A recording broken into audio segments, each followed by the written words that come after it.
పాత్రికేయ మిత్రులకు, electronic media వారికి, ఇక్కడ విచ్చేసిన శ్రీకాంత్ గారు, కృష్ణవంశీ వాళ్ళ అభిమానులకి నా హృదయపూర్వక నమస్కారాలు. మధుమర్రి గారు, thank you so much sir. ఇంత అద్భుతమైన సినిమా తీసినందుకు, దీంట్లో మాకు అవకాశం ఇచ్చినందుకు. ఇంకా వేదిక మీద ఉన్నందరూ నా ఫ్యామిలీ మెంబర్స్ కాబట్టి ప్రత్యేకించవట్లేదు. మా బావ శ్రీకాంత్, అలాగే more than my brother Vamshi. Vamshi ఏ రోజు నేను లేకుండా సినిమా తీయలే.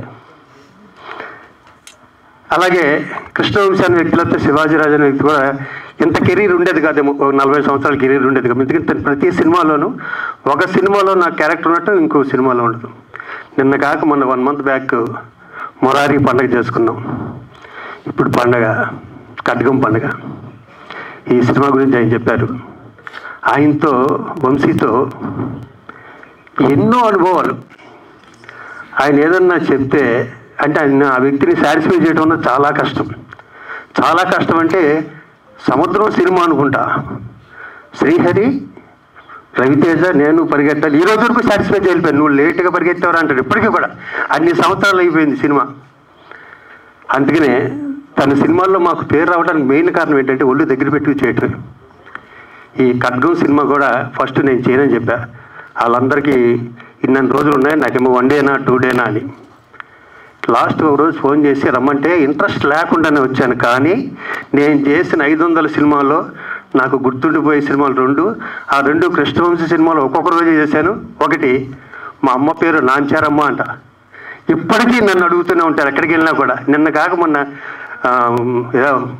ఏదో తెలంగాణ అవుట్డోర్ వెళ్తే అక్కడ అది చేయడం జరిగింది. ఎంత దుర్మార్గుడు అంటే షూటింగ్ జరుగుతుంది, చంద్రలేఖ అనుకుంటా.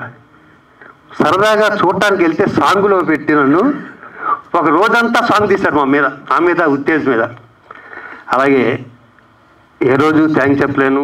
వంశీ, నువ్వు లేకపోతే నేను లేను ప్రత్యేకించి. అంటే అవకాశం నాకు మొన్న మొరాదికి కూడా చెప్పుకోవడానికి కుదరలేదు. ఇప్పుడు కుదిరింది. Love you Vamsi, thank you so much. అలాగే మా బావ గురించి ఎంత చెప్పినా తక్కువే. 120 సినిమాలు చేసిన శ్రీకాంత్ ఇప్పటికీ మొదటి సినిమా చేసినట్టే ప్రిపేర్ అవుతుంటాడు. ఇంట్లో దగ్గర చూస్తాం కాబట్టి మాకు తెలుస్తుంది. ఇంట్లో నుంచి బయలుదేరిన దగ్గర నుంచి వచ్చే వరకు ఫస్ట్ సినిమా చేస్తున్నాడు.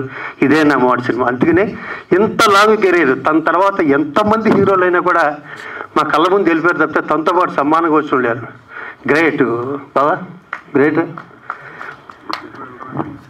చూసే వెనకాల నుంచి అలా చేసుకుంటూ వెళ్తామే అన్నాడు. నువ్వు ఇంకో 30-40 ఏళ్ళు చేస్తూనే ఉంటావు అలాగా. ఇందాక వెనకాల ఎవరు మళ్ళీ కామెంట్ చేశారు, నాకు బాగా నచ్చింది అది. మీరా ఈ కుర్రాలు ఇంకా కుర్రోళ్ళు అంటారు, ముసళ్ళు అయిపోతేనా కాదా? నాకు అలా అర్థం చేసుకున్నాను నేను. పిల్లలా? మీరు పిల్లలు కానీ మేము ముసళ్ళు. ఇప్పుడు నేను ప్రత్యేకించి అరే సూపర్ సూపర్ సూపర్ సూపర్. ఇక ఆఖరిగా ఒక మాట.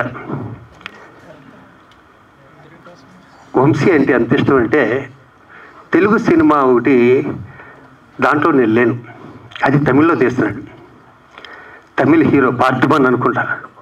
అంతఃపురం తెలుగులో నేను లేను, తమిళ్లో నన్ను పెట్టి లిప్ కిస్ ఉందిరా నీకు దీంట్లో అన్నాడు. ఓకే అన్న. అది ఎవరితో తెలుసా? పార్ట్ 1తో లిప్ కిస్.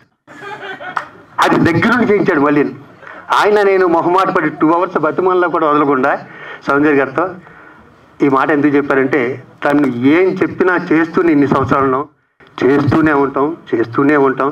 వంశీ మళ్ళీ సూపర్ డూపర్ హిట్ కొట్టాలి, ఇలాంటి ఫంక్షన్ చేసుకోవాలి. Thank you Vamsi, love you once again. Thank you. ఈ సినిమా త్వరలో రిలీజ్ అవుతుంది 18th. మళ్ళీ ఫస్ట్ టైం ఎంత హిట్ అయినో అంత హిట్ అవుతుంది. దీంట్లో పనిచేస్తున్న అసిస్టెంట్ డైరెక్టర్ అందరికీ all the best. Thank you, love you all. Thank you sir, thank you very much.